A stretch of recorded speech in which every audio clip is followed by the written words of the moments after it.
Hey everyone, today I'm going to show you how to make this festive sign using a fun napkin.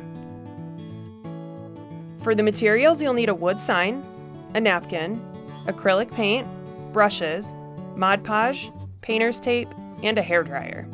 First, you're going to paint the wood sign the design you'd like. I chose to turn mine into an American flag since my napkin has stars on it.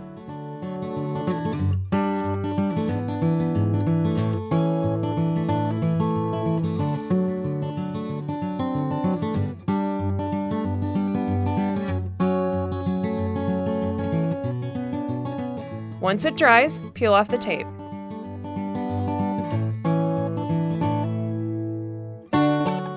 Then brush some Mod Podge on where you want the napkin.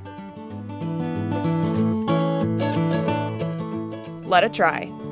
Then peel off the back layer of the napkin. Position it on the sign. Then use your hairdryer to heat up the Mod Podge behind the napkin and adhere it.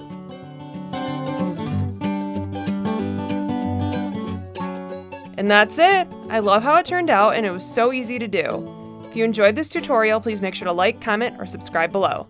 Thanks for watching. Thank you for watching and don't forget to subscribe.